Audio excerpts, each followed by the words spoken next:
Yes. Good morning सर्वांना. माझा नमस्कार. लाईफ मॅनेजमेंट इन्स्टिट्यूट या ठिकाणी बसलेले माझे सर्व यंगस्टर्स आणि यंग डायनॅमिक इंडियन्स, उभरत्या भारताचं नेतृत्व तुमच्यामध्ये आहे तरुणांनो.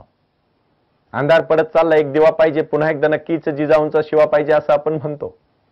मग शिवाजी कुठे जन्माला आला पाहिजे, दुसऱ्याच्या घरात की आपल्या घरात? अरे तुम्ही सर्वजण शिवाजी आहात, तुम्ही सर्वजण जिजामाता आहात. या ठिकाणच्या सर्व तरुण आणि यंगस्टर्स मुलांना मला एक संदेश द्यायचा आहे आज. कोणता संदेश द्यायचा आहे आणि तो संदेश कशासाठी द्यायचा आहे ते नीट लक्षपूर्वक ऐका. आता कुसुमाग्रजांचं एक वाक्य मला या ठिकाणी तुम्हाला सर्वांना सांगायचंय. ते वाक्य कणा कवितेच्या माध्यमातून मला इथे आधी मांडायचंय आणि त्याचं रूपांतर मी एका गोष्टीत करणार आहे. त्यामध्ये आपण कुठे आहेत ते आता आपण ठरवलं पाहिजे, आपण अभ्यासलं पाहिजे, आपण कुठे आहोत आणि आपली उंची कुठपर्यंत पोहोचू शकते, आपली क्षमता किती आहे, आपला विचार कसा आपण समाजापर्यंत देऊ शकतो याचं एक उत्तम उदाहरण म्हणजे आजची ही घटना आहे, आजचा हा प्रसंग आहे. आज सर्वजण तुम्ही नुकतीच 10वीची परीक्षा पास करून आता 11वी 12वी मध्ये महत्वाच्या 2 वर्षांमध्ये आलेला आहात. तो प्रसंग त्या तरुणाचा आहे, त्या काळातला तो प्रसंग आहे. म्हणजे कुसुमाग्रजांनी त्या काळातल्या मुलांना उद्देशून एक तरुण आपलं आयुष्य एका, तुम्हाला माहित असेल पूर जेव्हा येतो ना, पूर, तेव्हा सर्व काही उद्ध्वस्त होतं. आणि त्या उद्ध्वस्त झालेल्या परिस्थितीमध्ये सुद्धा जेव्हा एखादा तरुण, एखादा मुलगा आपल्या पत्नीला घेऊन आपल्या गुरुजींना भेटतो, आपल्या शिक्षकांना भेटतो आणि त्यांचे आशीर्वाद घेऊन काय म्हणतो ते पहा. ती कणा कविता त्या धर्तीवर आधारित. आता तुम्ही म्हणत असताल की आज आम्ही प्राध्यापक सुनील करपे सरांना ऐकण्यासाठी आलोय आणि सर आम्हाला काय शिकवण देणार आहेत. आता काय कुठला पूर आलेला नाही, तुमचं काय घर उद्ध्वस्त झालेलं नाही, तुम्हाला पत्नी नाही किंवा तुम्हाला पती नाहीत, त्यामुळे तुम्ही काय कोणाला घेऊन कुठल्या गुरुकडे गेलेले नाही. पण तुमच्या जीवनातल्या समस्या आणि तुमचा जर आधुनिक गुरु मी असेल तर आज तुम्ही काय केलं पाहिजे.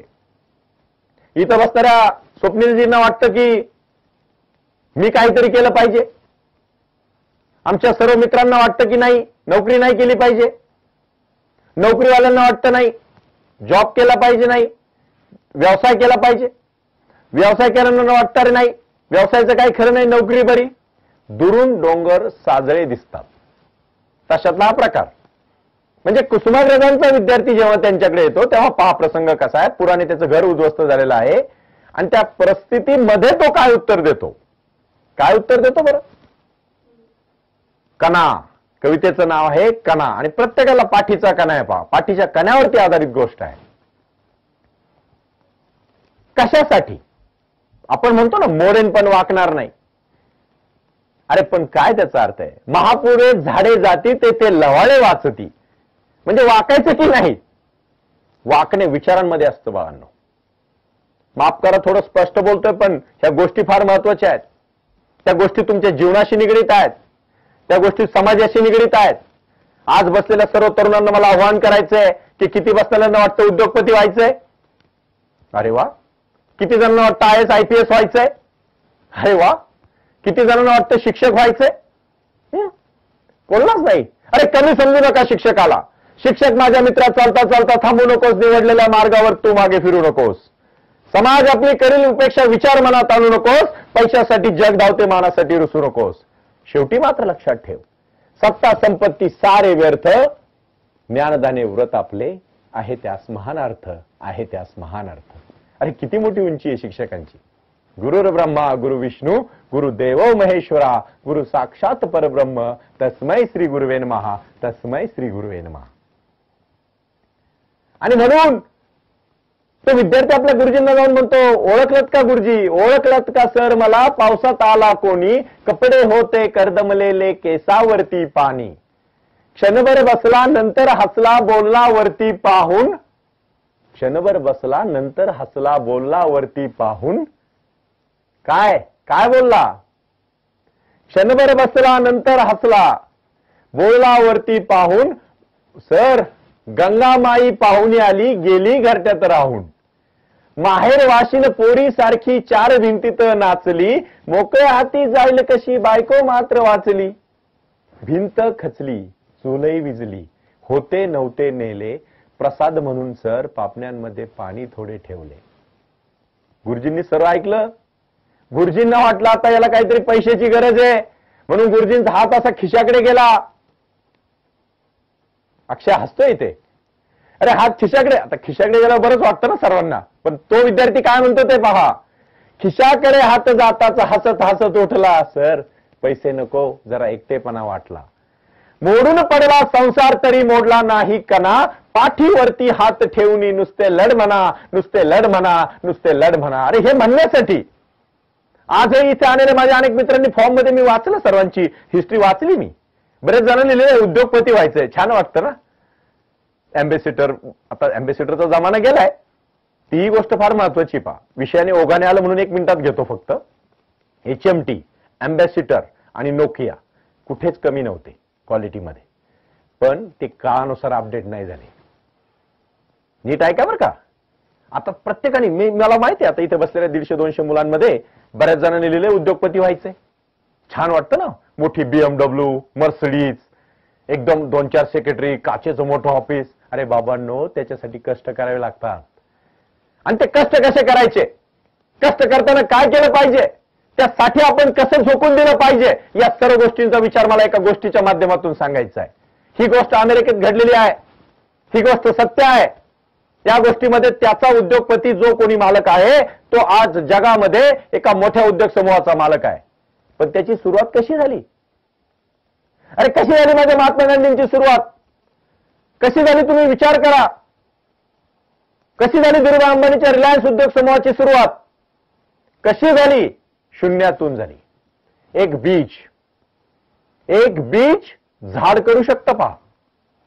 ते झाड उद्या जंगल करू शकतं, आणि ते जंगल ह्या जगामध्ये पसरू शकतं. एवढं मोठं एका बीजामध्ये क्षमता आहे. पण ते अंकुरलं तर, म्हणजे आता समीर या ठिकाणी बसलेला आहे आणि समीरला असं वाटत असेल की मलाही माझ्या बाबांनी मदत करावी, माझ्या बाबांनी सहकार्य करावं. पण समीर, तू काही पैसे वडिलांकडनं घेऊन जर व्यवसाय सुरू करणार असेल तर ते चुकीचं आहे. या ठिकाणी समीक्षा आहे. समीक्षाला वाटतं की मी पण फॅशन डिझायनिंग मध्ये काहीतरी करावं, असं तिने लिहिलंय तिच्या फॉर्म मध्ये. मी एक बोलू का तुम्हाला? ही गोष्ट नीट ऐका बरं का. फक्त एवढं मात्र लक्षात ठेवा, ज्या वेळेस आपल्याकडे तुकोबा अभंग लिहित होते ना 350 वर्षापूर्वी, त्यावेळेस अमेरिकेमध्ये बेंजामिन फ्रँकलिन भारताची म्हणजे अमेरिकेची घटना लिहित होते. आपण भारताला म्हणतो लोकशाही आहे, भारत हा लोकशाही देश आहे. तुम्हाला माहिती आहे का 350 वर्ष जुनी लोकशाही अमेरिकेमध्ये. त्या अमेरिकेतली ही सत्य घटना आहे. ती सत्य घटना या समाजासाठी आहे, या राष्ट्रासाठी आहे, या देशासाठी आहे.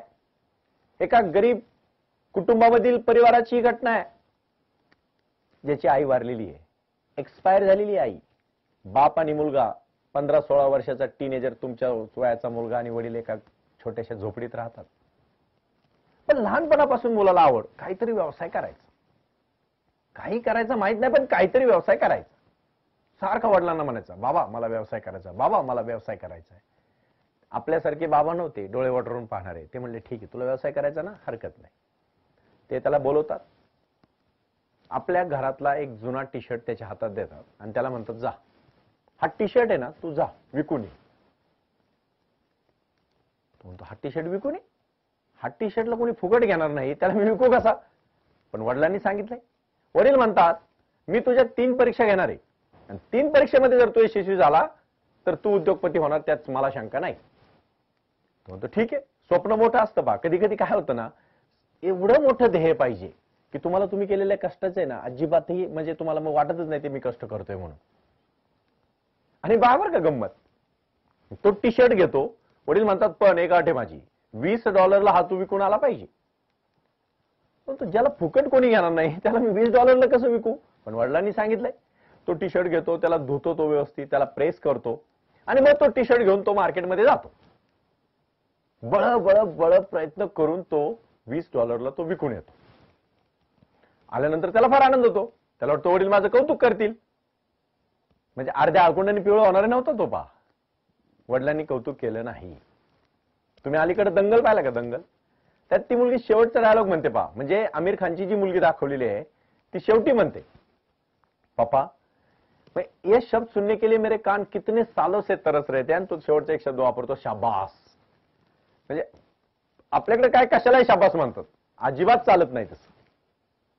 आणि मग तो $20 दिल्यानंतर त्याला वाटतं वडील खुश होतील. वडील काहीच बोलत नाही. 15 दिवस जातात. वडील त्याला परत बोलवतात, तशाच प्रकारचा टी शर्ट त्याच्या हातात देतात आणि त्याला सांगतात जा $200 विकू नये. तो म्हणतो मागच्या वेळेस मी बळबळ $20 विकला हा टी शर्ट, आता हा $200 कोण घेईल. पण नाही, स्वप्न मोठं असतं का त्यानंतर त्याचे वडील त्याला उद्योजक होण्यासाठी मदत म्हणण्यापेक्षा पूर्ण परवानगी देणार असतात. प्रश्न हरकत नाही, विचार नाही, काही नाही.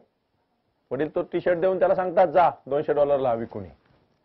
मागच्या वेळेस मी तो बळबळ $20 विकलाय, आता $200 हे कोण घेईल. पण नाही, तो टी शर्ट घेतो, तालुक्याच्या ठिकाणी जातो, तो टी शर्ट धुतो, प्रेस करतो आणि मग विचार करतो 2 दिवस. आणि काय करतो पहा बरं का, शक्कल लढवतो, एक डोकं लावतो. डोकं लावलंच पाहिजे. मग तो टी शर्ट तो घेऊन एका दुकानात जातो. त्या दुकानदाराला म्हणतो मला याच्यावर मिकी माऊस, म्हणजे तुमच्या भाषेत सांगायचं झालं तर कार्टून काढतो. आणि कार्टून त्याच्यावर एक एम्ब्रॉयडरी करून घेतो आणि तो परत एका त्याच तालुक्याच्या ठिकाणी जातो. एक शाळा असते छोटीशी, तिथे जरा श्रीमंत बऱ्यापैकी चांगले पालक येत असतात आपल्या मुलांना घेऊन, लहान लहान मुलांना. तिथे एक पालक आपल्या लहान मुलीला घेऊन चाललेला असतो. हा मुलगा तो टी शर्ट तिथे घेऊन उभा राहतो. ती मुलगी तो टी शर्ट पाहते कारण त्याला मिकी माऊस आवडतो टी शर्ट पेक्षा, आणि ती म्हणते पापा पापा मला तो टी शर्ट घ्यायचा आहे. मग तो त्याच्याकडे तो ठीक आहे, आता मला आट्टापुढे काही करणार नाही. वडील विचारतात ठीक आहे घ्यायचा आहे. दोघं जण जातात, विचारतात किती किंमत, बार्गेनिंग वगैरे करून $210 तो टी शर्ट तो त्या मुलाकडनं विकत घेतो आपल्या मुलीच्या हट्टापायी. पावर का टी शर्टची किंमत तेवढी नाही, पण मिकी माऊसची आयडिया सुचल्यामुळे त्याची किंमत वाढली. आणि मग $210 घेऊन तो जातो घरी, वडिलांकडे देतो, म्हणतो बाबा मी हा टी शर्ट $210 विकला. वडील म्हणतात काहीच नाही, ठीक आहे. त्याला वाटतं आताही वडील कौतुक करत नाही. तिसरा प्रश्न विचार करत असतो, काय प्रश्न आहे, काय प्रश्न आहे, काय प्रश्न आहे. आणि मग पहा बरं का, तिसऱ्या वेळेस वडील तशाच प्रकारचा टी शर्ट देतात आणि सांगतात जा आता $2000 हा टी शर्ट विकू नये. तो विचार करतो, पहिल्यांदा $20, नंतर $210, आता हा टी शर्ट $2000. अरे कसं शक्य आहे. पण नाही, स्वप्न मोठं, ध्येय मोठं, विचार मोठा. आणि मग तो टी शर्ट घेतो. तो बाबा पप्पा मला 10 दिवस लागतील. ठीक आहे दिले. तो टी शर्ट घेऊन तो मोठ्या शहरात जातो, कॅलिफोर्नियामध्ये. तो टी शर्ट घेतो, धुतो, बॅग मध्ये ठेवतो आणि फिरतो. 8 दिवस फिरतो, 9 दिवस फिरतो, 10 दिवस फिरतो. 10व्या दिवशी मात्र त्याला माहित असतं की आज आपल्याला याचा निर्णय लावायचा. संकल्प, कुतूहल कुछ भी नहीं चुकाता, इसलिए कुछ भी नहीं पाता. संकल्प बहुत कुछ करता है, बहुत कुछ पाता है. गौतम बुद्ध जी भी जिस दिन उनको ज्ञान प्राप्त हुआ ना, उस दिन उन्होंने कहा था 6 साल तक लगा गौतम बुद्ध जी को ज्ञान प्राप्त करने के लिए बोधि वृक्ष के नीचे. और उन्होंने कहा आज अगर मुझे ज्ञान नहीं प्राप्त हुआ तो मैं यहां से उठूंगा नहीं. और उसी दिन उन रात को 12 बजे उनको ज्ञान प्राप्त हुआ. म्हणजे काय, जिद्द असेल तर सगळं मिळतं. 9व्या दिवशी त्यांनी प्रयत्न केले आणि 10व्या दिवशी त्यांनी ठरवलं आता शेवटचा दिवस आहे. त्या दिवशी त्याला लगेच एका मॉलमध्ये जातो. तिथं तो पाहतोय का पॉप सिंगर, अमेरिकन पॉप सिंगरचं तिथं कॉन्सर्ट असतं बा, मोठा कार्यक्रम असतो. आपल्याकडे कसं अमिताभ बच्चन येणार, सलमान खान येणार म्हणलं सगळे लोक येतात तसं. आणि तिकडे सिंगिंगला जास्त महत्व आहे. म्हणजे आपल्याकडे कसं अभिनयाला आहे तसं तिथं सिंगिंगला आहे. पॉप सिंगर म्हणजे तिथलं देवताच. आता तुम्हाला मायकल जॅक्सनची गोष्ट माहित असेल, तशाच प्रकारे. आणि मग पहा बरं का, तो येतो जवळ, तिथं जातो, तिकीटला पैसे नाहीत पण मार्ग काढतो. बळ तिथली सिक्युरिटी तोडून त्या पॉप सिंगर कार्यक्रमापर्यंत पोहोचतो. कार्यक्रम झाल्यावर पटकन तिला भेटतो आणि तिला म्हणतो माझ्या टी शर्टवर सही करा. आता त्यावेळेस फॅन असतात, लगेच ती त्याच्या टी शर्टवर छानपैकी सही करते, त्याला स्माइल देते आणि मग तो टी शर्ट घेऊन तो न्यू जर्सी मध्ये जातो. आणि वडिलांना सांगतो बाबा मला अजून 4 दिवस लागतील. वडील म्हणतात दिले. आणि मग त्या एका मॉलमध्ये तो जातो. त्या मॉलवाल्याला म्हणतो मला ह्या टी शर्ट या पॉप सिंगरचं याच्यावर काय आहे, साईन आहे, मला याचा तुमच्या इथे लिलाव करायचा आहे. आणि मग तिथे तो घोषणा करतो, मॉलवाला त्याला परवानगी देतो. आणि मग पहा त्या मॉलमध्ये तो टी शर्ट एका शोकेशमध्ये ठेवला जातो आणि तिथे लिहिलं जातं की सो अँड सो डेटला याचा लिलाव होणार आहे. अमेरिका शेवटी पैशावाल्यांचा देश आहे, तिथं काय शौक की कोई किंमत नहीं होती. बरोबर का नीट. म्हणजे आपण म्हणतो ना आमचं एखादं स्वप्न आहे त्याची काही किंमत नाही, तशातला जो प्रकार आहे. आणि मग काय एकत्र येतात ते सगळे. 100 लोकांची गर्दी होते. पहिला जण म्हणतो $1000, दुसरा म्हणतो $2000, तिसरा म्हणतो $5000, चौथा म्हणतो $20000, पाचवा म्हणतो $50000, सहावा म्हणतो $1,00,000. आणि मग $1,00,000 एक, $1,00,000 दोन, $1,00,000 तीन म्हणून त्याचा लिलाव होतो आणि तो टी शर्ट $1,00,000 विकला जातो. $1,00,000 ते पैसे घेतो, बॉलवाल्याचे काय असतील तो देतो आणि मग तो आपल्या वडिलांकडे जातो. त्याच्या डोळ्यात पाणी येतं. बाबा बाबा तुम्ही मला स्वप्न दिलीत, माझ्या स्वप्नाला बळ दिलं, माझ्या पंखात तुम्ही बळ दिलं.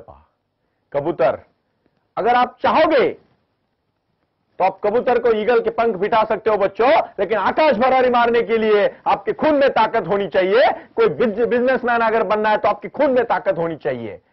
अरे $1 का टी शर्ट अगर $1,00,000 को आदमी को बेचने की उसकी विजन हो सकती है तो वही उद्योगपति बन सकता है. या बाप से या मां से पैसे लेके शोरूम डाल के कोई उद्योगपति नहीं हो सकता. और फिर पिताजी उसके सर पे आग रखते बोलते हैं, बेटा हाथ रख के बोलते हैं, देख मैंने तुझे ज्यादा कुछ नहीं दिया, लेकिन तेरे खून में जो ताकत दी है ना, जा तू वर्ल्ड में कहीं भी तेरे जैसा उद्योगपति कोई नहीं होगा. वर्जिन ग्रुप का मालिक, जिसकी कहानी मैंने आपको अभी बताई है, आपको मेरा बात सुनने के बाद बहुत अच्छा लगेगा. अब ज्यादा मोटिवेट मत होइएगा, ज्यादा खुश होऊ नका की नाही आता फार सरांनी सांगितलं लगेच घरी जाऊन लगेच काहीतरी टी शर्ट विकायला जाऊ नका. भूमिका समजून घ्या. स्वतःची क्षमता जर प्रगल्भ असेल, स्वतःच्या पायामध्ये जर बळ असेल, बाहुबलीमध्ये हातात जर बळ असेल तर तुम्ही यशस्वी झाल्याशिवाय राहणार नाही. एवढंच मला या ठिकाणी सांगायचंय. धन्यवाद.